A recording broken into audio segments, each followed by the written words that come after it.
Добрый вечер. Распачынаем аб'ектыў, дзе распавядзем пра навіны дня па-беларуску і без цэнзуры. У студыі для вас працуе Вольга Старасціна. Запрашаю. За нашу і вашу свабоду. Сённяшняя падзея мае таксама вельмі вялікае значэнне для Беларусі. У Вільні перапахавалі парэшткі Кастуся Каліноўскага і паўстанцаў. А Лукашенко зарганізаваў сваю гістарычную падзею – нараду о праблемах у калгасах. Считается, что у вас средняя зарплата 500 рублей. Кого вы обманываете? Эпидемия неактивности. За телефоном, часов 15. Вялікая падзея. У Вільні урачыста перапахавалі Кастуся Каліноўскага і ягоных паплечнікаў. Гэтая падзея злучыла прадстаўнікоў трох народаў – беларусаў, літоўцаў і палякаў. Удзел ва ўрачыстасцях узялі прэзідэнты Літвы і Польшчы. Кіраўнік Беларусі не прыехаў. Затое у літоўскай сталіцы луналі сёння сотні бел-чырвона-белых сцягоў.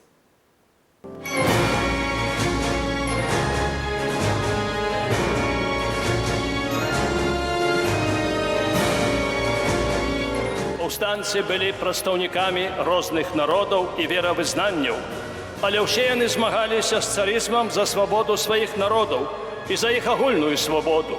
Змагаліся за нашу і вашу свабоду.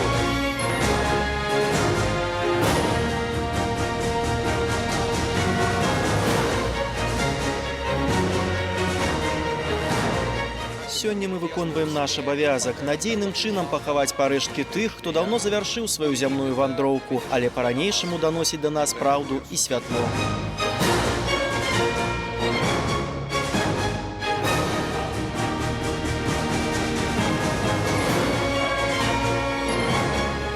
Сёння мы стаім тут, каб ушанаваць памяць нашых папярэднікаў, але перш за ўсё мы стаім тут, каб прадэманстраваць, што нас яднае. Тое самае, што і тады, 156 гадоў таму. Супольныя вартасці, каштоўнасці, супольныя памкненні.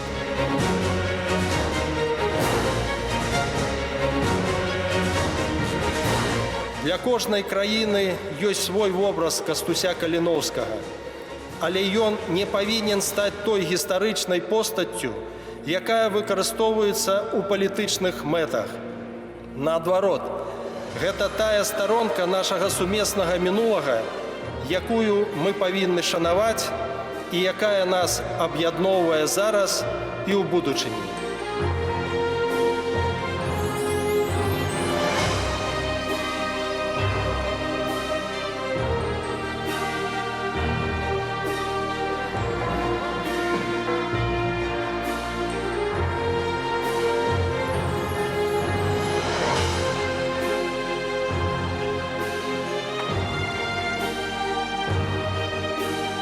Змагання Кастуся Каліноўскага і ягоных паплечнікаў служыць нам моцным прыкладам.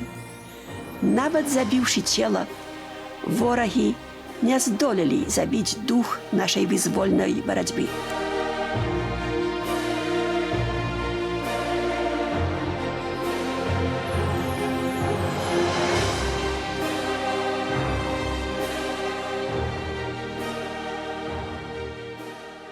Вільня – месца, дзе Кастусь Каліноўскі кіраваў паўстаннем і дзе сустрэў сваю смерць.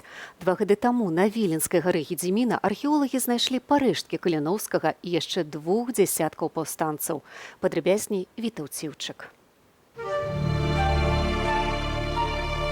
Кастрычнік 2016-го. У Вільні на гары Гедзіміна, якая таксама завецца замкавай, чарговы апоўдзень. Как раз было очень много дождя, и просто гора после всех этих реконструкций, после удаления деревьев там, или там по другим причинам, она начала сыпаться.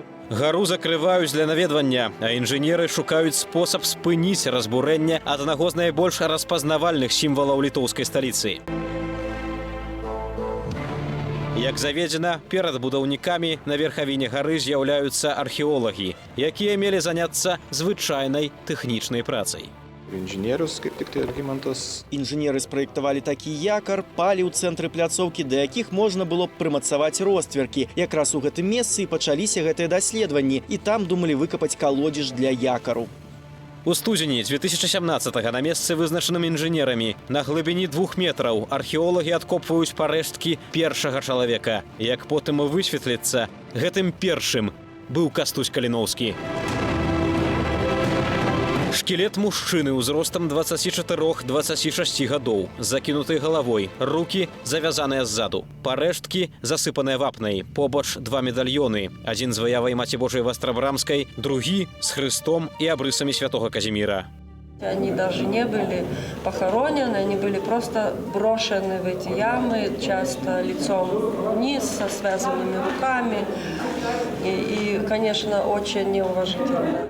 У час здушэння паўстання на замкавай гары месціўся расійскі вайсковы гарнізон. Тэрыторыя закрытая для віленчукоў. Менавіта таму акупанты пахавалі там паўстанцаў, падалей ад вачэй тутэйшых. Магілы зараўнялі з зямлёй, а на іх месцы зрабілі пляцоўку для гульні ў крыкет. Падчас далейшых раскопак археолагі адшукаюць на гары парэшткі яшчэ 19 паўстанцаў. Разам з Каліноўскім усяго 20. Па слядах на костках адмыслоўцы лёгка вызначаюць, хто быў павешаны, а хто расстраляны. І пачынаюць супастаўляць гэта з гістарычнымі звесткамі. Магілы, як групавыя, гэтак і індывідуальныя. Тых, каго забівалі разам і хавалі. Тут було тільки пов'єні 3 жмонець. Сіракаўскас. З іх было павешана асобна ў розны час толькі трое: Зыгмунд Сіракоўскі, Кастусь Каліноўскі ды Баляслаў Калышка. Найпрасцей ідэнтыфікаваць было Зыгмунта Сіракоўскага. Пры ягоных парэштках знайшлі залаты пярсцёнак з гравіраванымі імёнамі Зыгмунд і Апалёнія. Жонка Сіракоўскага з дому Далеўскіх. Баляслаў Калышка меў надзвычай высокі рост. Парэшткі гэта пацвердзілі. Метадам выключэння вызначылі і Кастуся Каліноўскага. Дадаткова навукоўцы супаставілі знойдзеныя чэрапы з прыжыццёвымі здымкамі. Ва ўсіх трох яны супалі. Парэшткі некаторых іншых паўстанцаў удалося вызначыць праз пробы ДНК. Па ДНК быў канкрэтна ідэнтыфікаваны Раймунд Зямацкі. Былі ўзятыя ўзоры з магілы дзіцяці ягонага брата, прафесара Вільнюсскага універсітэту Юзефа Казіміра Зямацкага. Тітус Далеўскі быў ідэнтыфікаваны паводле ўзораў брата Аляксандра. Таксама супалі ДНК пахаваных разам братоў Аляксандра і Язэпа Раўкоўскіх. Было зразумела, што яны браты. Спрабавалі пацвердзіць і ДНК Каліноўскага. Пасля доўгага маўчання з боку ўладаў Беларусі было дано разрешение сделать эксгумацию на месте предполагаемой могилы брата Каліноўскага. Сёлета ў ліпені падчас раскопак у Свіслачы ў магіле, над якой стаіць крыж з імем Віктара Каліноўскага, знайшлі парэшткі 2 чалавек – мужчыны і жанчыны. Даследаванне ДНК літоўскаму боку перадалі толькі 18 лістапада. Вынік супастаўлення адмоўны. Очевидно, погребение в Свіслочі – это не брата Кастуся Каліноўскага. Знаходка ж парэшткаў паўстанцаў на гары Гедзіміна не была сюрпрызам для віленскіх беларусаў. У міжваенны час на гары нават стаяў крыж з памятнай шыльдай у гонар забітых. Многія думалі, што гэта толькі прыгожая легенда, але цяперашнія часы паказалі, што гэта не легенда, што народная памяць перажыла ўсе змаганні і рэпрэсіі. Агулам у 1863-1864 годах у Вільні быў пакараны смерцю 21 паўстанец. На гары Гедзіміна знайшлі толькі 20. Знаем, что 21-го, которого не хватает, это Ксенц Станислав Ишора. Это единственный, по которому есть документированные данные ДНК его живых родственников. Ксёндз Станіслаў Ішора быў першым з пакараных у Вільні. Святар служыў у Жалудку на Літчыне, дзе распаўсюджваў славутую мужыцкую праўду. Легенда сведчыць, што парэшткі ксяндза маглі быць перапахаваныя ў віленскім касцёле святога Якуба, дзе ў 1933 годзе была асвечаная памятная шыльда ў ягоны гонар. Нягледзячы на значнасць постаці Кастуся Каліноўскага, у Беларусі ні трансляцыі перапахавання, ні іншых афіцыйных імпрэзаў не адбылося. Грамадскія актывісты, якія з розных прычынаў не маглі прысутнічаць на ўрачыстасцях у Вільні, усклалі кветкі да табліцы ў гонар Кастуся Каліноўскага ў беларускай сталіцы. Кастусь Каліноўскі для сённяшняй Беларусі з'яўляецца такім прыкладам, як ваяваць за сваю краіну, за сваю свабоду, не гледзячы ні на што. І ён заўсёды будзе для нас такім сімвалам свабоды, які аддаў сваё жыццё, не пабаяўся.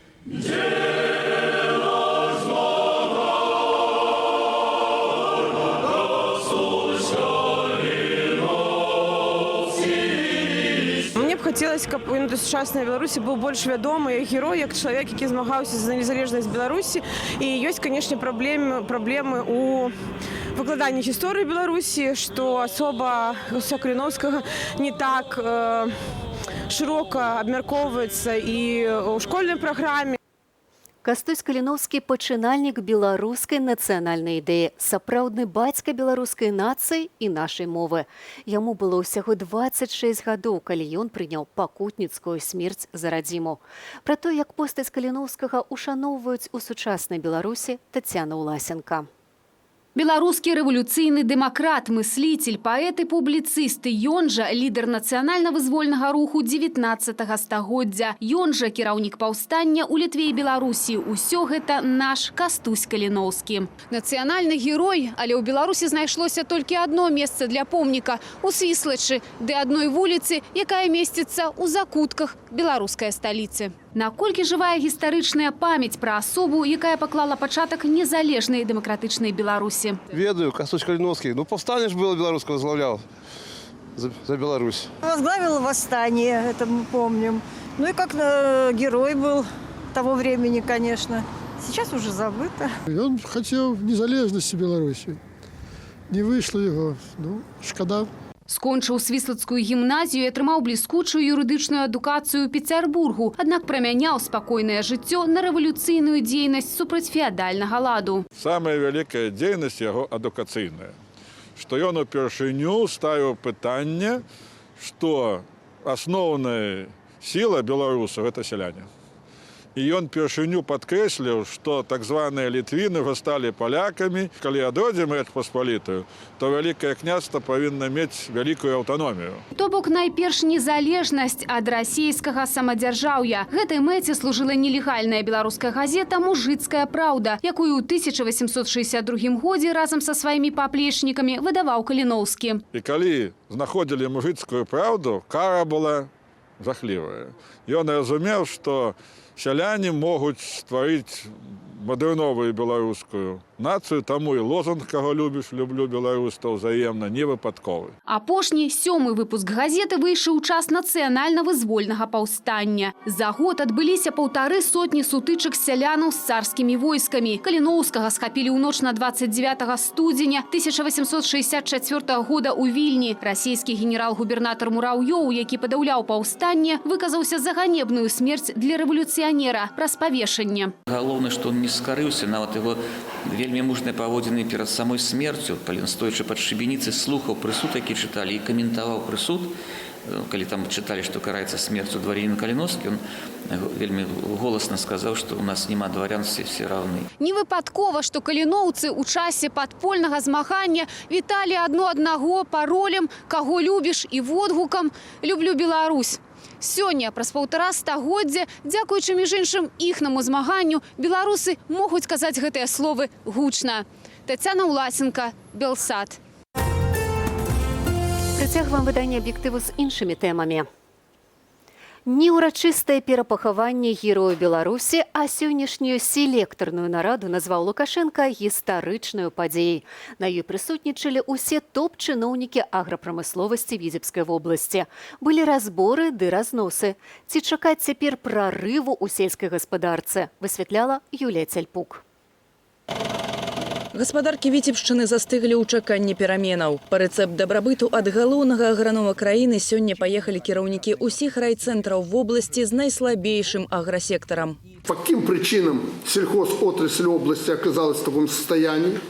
Выявлены ли, главное, устранены ли все первопричины, которые привели к этой ситуации? У апошнія 5 гадоў аб'ём вытворчасці сельгаспрадукцыі на Віцебшчыне зменшыўся на 2%. Тут найменшыя надоі і прыбаўленне скаціны ў вазе. Устойлівы падзеж жывёлы і стратных гаспадарак тут найбольш. Траціна працаўнікоў сяла зарабляюць менш, чым 500 рублёў. Праблемы мае вырашыць гіперхолдынг, прапанову стварыць, які прывезлі ў Менск віцебскія вертыкальнікі. Если я правильно понимаю, сегодня область поделена уже на холдинги. Так, Леонид Васильевич? Владимир Андреевич? Не все, но 4 холдинга есть. Есть. Да. Сейчас вы... Интеграционные структуры, которые работают. Интеграционные 4 структуры в виде холдинга. Да. На 4 не получили положительное. Ну так как понимать вас тогда? На основании чего мы основываемся и что ждать от этого холдинга? Лукашенко загадаў пакінуць каўгасы і саўгасы як ёсць з уласнымі разліковымі рахункамі. Галоўную праблему агракомплексу на Віцебшчыне ён назваў парушэнне тэхналагічнай дысцыпліны і безгаспадарлівасць, плаціць за якую будуць вылучаныя Нацбанкам іншыя банкі. Паводле Лукашэнкі там жыруе жуллё, якое трэба дагрузіць калгасамі. Троху падкіне і дзяржава. Льготные субсидии, они просто уменьшают налоги. Они переносят все проблемы и эффективность хозяйств на бюджетную сторону. То есть деньги изымаются у потребителя. Спонсоровать будем не только Витебскую область. Подобная ситуация с господарками на Могилевщине и на Гомельщине. Им тоже придется предпринимать чрезвычайные меры. Як успрымаюцца кіраўніком краіны низкие показники, бачили не раз. Это вопиющая бесхозяйственность. Это просто преступление. Пасля сакавіцкага разбору ў комплексе Сліжы на Шклоўшчыне была рэкордная сёлета колькасць звальненняў. Вы не на того нарвались. Пасля гэтага камітэт дзяржкантролю ператрос сельгазарганізацыі па ўсёй краіне. У выніку 15 крымінальных справаў, 188 кіраўнікоў і спецыялістаў пакаралі штрафамі, а 83 чыноўнікі і 605 арганізацый дысцыплінарна. У сярэдзіне жніўня Лукашенко наведаў Аршаншчыну. Каровы былі накормленыя, а ніякай занавожанасці, але статыстыка карцінцы не адпавядала. Рост на 17% падзяжа крупного рогатого скота, на 24% свиней. По падзяжу скота разборки будут жесточайшие. Не варта сілком выціскаць аб'ёмы з вытворчасці, кажа эксперт. Тых аб'ёмаў вытворчасці, які мы маем, сёння дастаткова, я адказна вам кажу. Дастаткова для того, каб і вырашаць праблемы харчовай бяспекі краіны і каб накіроўваць немалыя аб'ёмы харчавання за межы. Тым не менш, па выніках года дзяржава абяцала падлічыць страты гаспадарак у выглядзе пагалоўя і недажыну з палёў, ды прыцягнуць кіраўнікоў да адказнасці. Юлія Цяльпук, Белсат. Мы не поспеваем. Лидия Ярмошина на адмысловай пресс-конференции заявила, что ЦВК не поспевая унести измену ў законодаўства перад прэзідэнцкімі выбарамі. Причем не поспевая Центр выбаркам перад кожнымі выбарамі. Ксения Тарасевич. Змена ў выбарчым заканадаўстве не будзе. Аб гэтым сёння Лідія Ярмошина заявіла на прэс-канферэнцыі. Раней назіральнікі ад АБСЕ прыйшлі да высновы, што прававая база ў Беларусі не стварае умоваў для дэмакратычных выбараў, але заклікі міжнароднай супольнасці чарговы раз засталіся непачутымі ўладамі Беларусі. У тым ліку Ярмошина заявіла, што ЦВК падала апеляцыю ў Міністэрства замежных справаў на афіцыйную заяву АБСЕ. Поскольку участкам выражает сомнение ОБСЕ, 13, по их мнению, был сброс бюллетеней, 12, как они считают, выборы недостоверны, 25, менее 0,5%. Поэтому о чем тут можно говорить? Сами по себе цифры никем не опровергнутые, не подвергнутые замечанию, говорят о том, что в общем-то выборы прошли неплохо. АБСЕ не прызнала выніку апошніх парламенцкіх выбараў Беларусі. Асабліва шмат прэтэнзій міжнародных назіральнікаў было да працэдуры падліку галасоў. Апошнія змены ў выбарчае заканадаўства ў Беларусі ўносілі ў 2013 годзе. Ксения Тарасевич, Белсат. 8 з 10 падлеткаў недастаткова рухаюцца. Да такіх высноваў пасля 5гадовага даследавання прыйшла Сусветная арганізацыя здароўя. Гэткая ж праблема і ў Беларусі. Ян Вербіцкі. Цэлы дзень працаваць за камп'ютарам, ды і ўвечары адпачыць перад серыялам ці фільмам. Праблема недахопу фізічнай актыўнасці вядомая шматлікім дарослым. Сусветная арганізацыя здароўя паведамляе, у падлеткаў справа з гэтым яшчэ больш драматычная. 4 з 5 падлеткаў недастаткова актыўныя. Яны не адпавядаюць рэкамендацыям Сусветнай арганізацыі здароўя. Гэта 81% падлеткаў у свеце. Яны не атрымліваюць карысці ад фізічных нагрузак. Даследаванне ладзілі цягам 15 гадоў. Яно ахапіла больш за 1,5 мільёна падлеткаў ва ўзросце ад 11 до 17 гадоў з амаль 150 краінаў свету. У некаторых краінах, напрыклад, у Паўднёвай Карэі, адсотак падлеткаў, якія не дбаюць пра неабходную фізічную актыўнасць, блізкі да 100. Что касается белорусов, к сожалению, сегодня нельзя сказать, что все проблемы, связанные с сочетанием подвижности и здоровья, решены. Дело в том, что генетически мы с вами должны были сидеть на деревьях, прыгать с ветки на ветку и тратить на это колоссальное количество энергии в течение всего дня, кроме сна. Иначе бы умерли с голоду. Ну, сегодня с ветки на ветку прыгают только где-то до 3 класса, и то есть и яблок много. А так, в основном, смартфон. Паводле стандартаў Сусветнай арганізацыі здароўя падлетку неабходна рухацца прынамсі гадзіну на дзень. Гэта можа быць любы актыўны спорт, кшталту футболу ці плавання. Гэта значна заніжае рызыкі мноства хваробаў. Між актыўным адпачынкам і гэджэтамі што выберуць беларускія падлеткі? Считаю это бесполезным, вредным занятием. Ну, если только какие-то развлекательные игры, где-то в дороге, в очереди занять, может быть, а так дома другие занятия, рисовать, бегать. За телефоном, ну, часов 15. Фоткаю то, что мне нужно по занятиям, и если не хватает разработок, то пишу с телефона. В основном это и есть. Часа 3, может быть 4. А с какими целями? Наверное, просто полазить, и чтобы получить какое-то развлечение после, например, трудного дня. Ну, иногда нервы все-таки стоит, как бы, получить разрядку, так сказать. Даследчыкі звяртаюць увагу, што самыя бацькі часцяком ускладняюць гэтую праблему, надаючы больш увагі поспехам у вучобе коштам актыўнага адпачынку. Аднак адмыслоўцы кажуць, што недахоп актыўнасці адбіваецца не толькі на фізічным здароўі, але і на псіхалагічным ды кагнітыўным. То бок больш актыўныя дзеці і вучацца больш паспяхова. Ян Вярбіцкі, Белсат. Уласна, заўтра лепш накіравацца ў басейн ці спартзалу, бо на дварэ будзе ветрана, абвешчаны памаранчавы ўзровень небяспекі. Больш інфармацыі ад сіноптыкаў пабачым на нашай мапе праз імгненне. Я ж на гэтым развітваюся. Зычу прыемных выходных. Да сустрэчы.